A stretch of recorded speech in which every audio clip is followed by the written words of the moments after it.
What's up, people? It's Nature 30 here, and I'm gonna be real. There's gonna be a lot of people that's gonna be pissed off about this pay-per-view. There's gonna be a lot of people that say this pay-per-view is crap. There's gonna be a lot of people that say, "Why in the world are you wasting my time and money watching this piece of garbage?" But I'm gonna be real. This was not a bad pay-per-view. I mean, it wasn't horrible.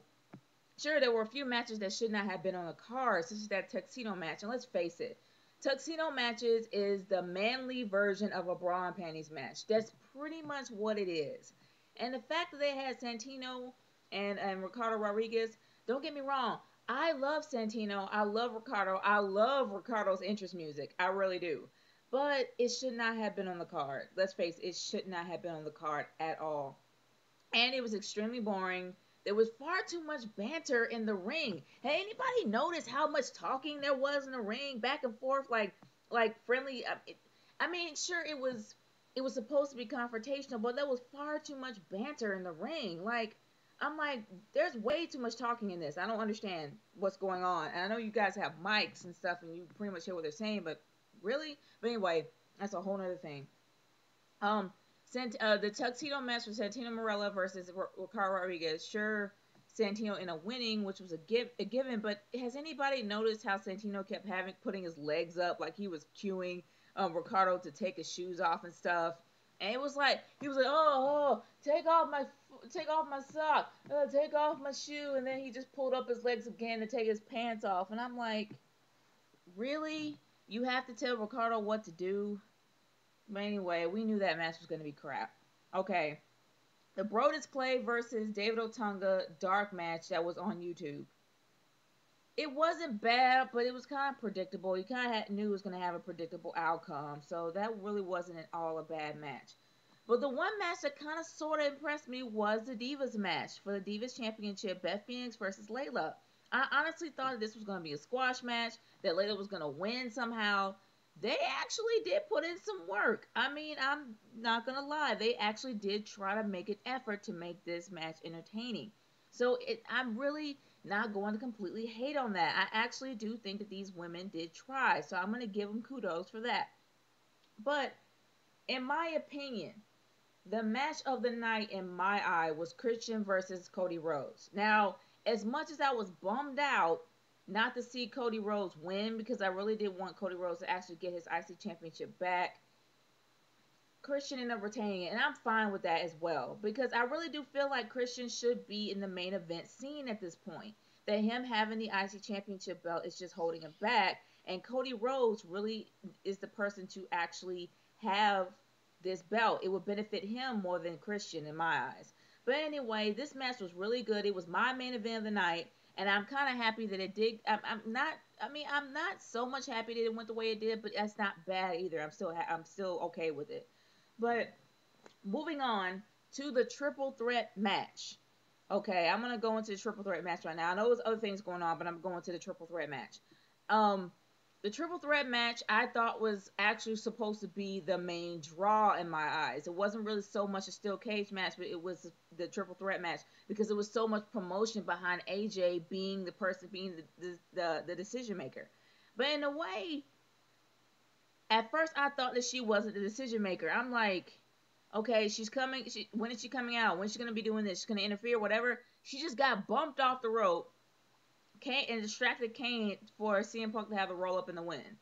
But the way she looked, I was like, that's a pimp move right there. Like seriously, you know what you're doing, and you got. I'm like, Daniel, for real, Mr. Parkin, your woman's a pimp. I'm sorry, your woman is a pimp, dude. And if you want to get that pimping down, if you want to get rid of all that pimping, you gotta lay the hammer down, brother. I just gotta say, like for real, you gotta check your woman, cause she's being a pimp right now. But anyway, I can't even hate on AJ no more. Not after this. But moving, there were a few other things that went on tonight that we actually did have a surprise fatal four way. I was happy to see this, and I really did not know that they had enough tag teams to actually do this match, but it was really, really good. I was highly impressed with Justin Gabriel and Tyson Kidd versus the Usos versus the Primetime Players, aka the Fruity Booty, the Fruity Booty Brothers. And seriously, that is what Booker T said, and that is classic. I'm going to forever use that.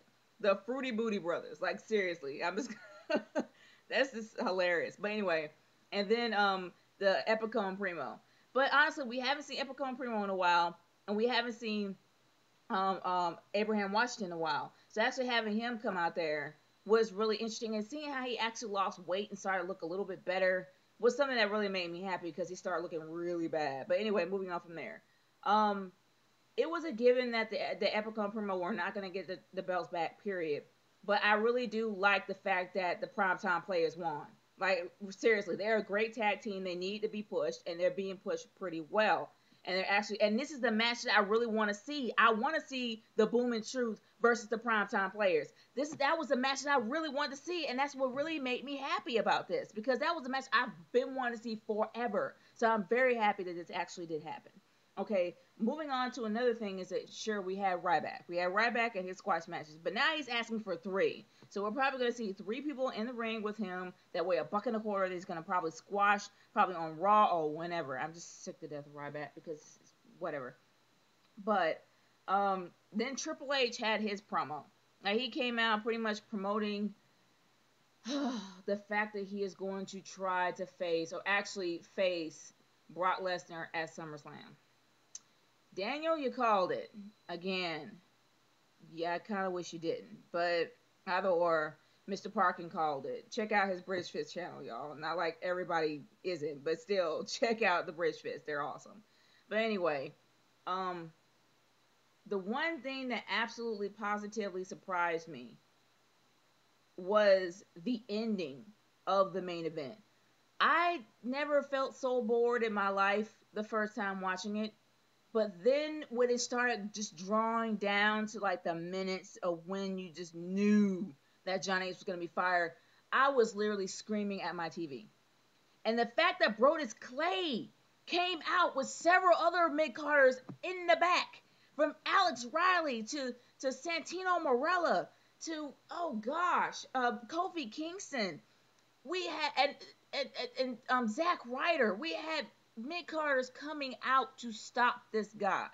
And then the fact that Brodus Clay came out with a chair and he was still standing and he held John Laurinaitis, we know that there's a feud coming up with those guys. And this is something I wanted. I want the Big Show versus Brodus Clay. I want the Big Show and Brodus Clay feud. This is something that should have happened. And I'm really looking forward to this on Raw. I'm actually looking forward to seeing Raw, to see what's going to happen. Now that Johnny Ace is gone, I'm looking forward to see what's going to happen. And then the fact that Vince McMahon said those words I was longing to hear for so long. You're fired! You have no idea how happy I am. No idea how happy I am. He would never ruin my night. This would not ruin my night. This actually made the night better for me. And I'm not going to lie. This was a great paper. Well, not really great. Slow my roll. Let me slow my roll. This was started off to be a meh pay-per-view, but I'm not gonna lie. The opening part was Sheamus versus Dolph Ziggler. As usual, Dolph Ziggler is gonna definitely give anybody a run for their money, and he's actually did pick it up for Sheamus. So I really did enjoy that match as well. I didn't forget that match because Dolph Ziggler, I have been wanting him to be pushed forever, but one thing that really made my night was not only the main event of my night was Christian versus Cody Rhodes, and the main event really did surprise me. So this wasn't all a bad pay-per-view. If you really want to, I mean, I wouldn't buy it. I mean, honestly, I wouldn't buy it on a pay-per-view to watch it after missing it tonight. I would probably wait until No Way Out comes out on DVD. If you really want to buy it and watch it then, I will probably wait to actually watch it on DVD or Blu-ray. But as for renting it on pay-per-view, probably not. Not for its price. I mean, this price was probably worth. It was this match. This whole thing was probably worth maybe about $10 less than what they were expecting.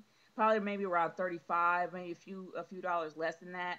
But that's how I see it. It should be worth maybe 35, not so much $50 like what they're asking for. But if you really want to watch it, watch on DVD and Blu-ray. This is Nature Girl 30 signing off. Peace. Later.